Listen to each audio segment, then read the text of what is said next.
नमस्कार, आप देख रहे हैं आरएन टीवी नेशनल। मैं हूं आपके साथ प्रज्ञा पांडे।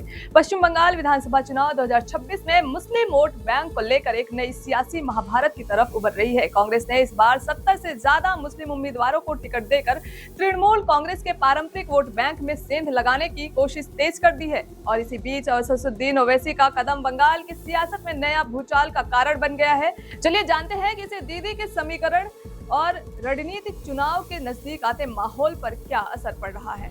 पश्चिम बंगाल में 2026 विधानसभा चुनाव से पहले कांग्रेस ने अपनी चुनावी रणनीति को बदलते हुए लगभग 70 मुस्लिम उम्मीदवारों को टिकट दे दिया है।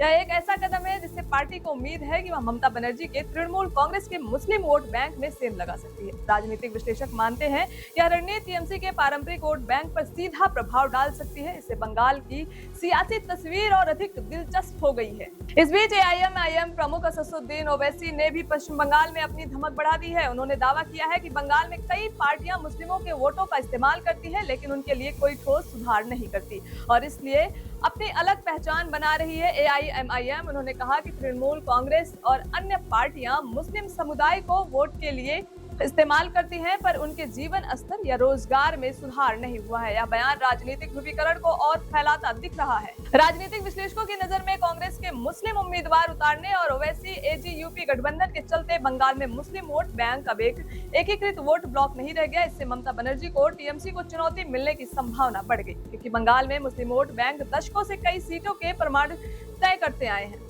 यदि मुस्लिम वोट विभाजित होता है तो बीजेपी जैसे दलों को विपक्ष में भी लाभ मिल सकता है। वहीं दूसरी तरफ ममता बनर्जी ने इस पूरे सामाजिक राजनीतिक माहौल पर कड़ा रुख दिखाया है। उन्होंने बंगाल में अपने रोड शो और रैलियों में बीजेपी पर तीखे आरोप लगाए, साथ ही अपने विरोधियों को राजनीतिक साजिश भी बताया। खासकर मालदा हिंसा को लेकर उन्होंने एआईएम और कांग्रेस को दोषी ठहराया। इसका चुनावी लाभ उठाने की कोशिश कर रहे। इससे चुनावी जंग में आरोप प्रत्यारोप का दौर और तेज हो गया है। पश्चिम बंगाल में विधानसभा चुनाव 23 और 29 अप्रैल को 2 चरणों में होंगे और वोटों की गिनती 4 मई को होनी है। इस बेहतरीन मुकाबले में कांग्रेस, टीएमसी, एआईएम और बीजेपी सभी दल अपनी रणनीतियां बदल रहे हैं। कोई भी दल अभी से कमजोर नहीं दिखना चाहता और मुस्लिम वोट बैंक को साधने की राजनीति शायद इस बार मतदान परिणामों में बड़ा फर्क ला सकती है।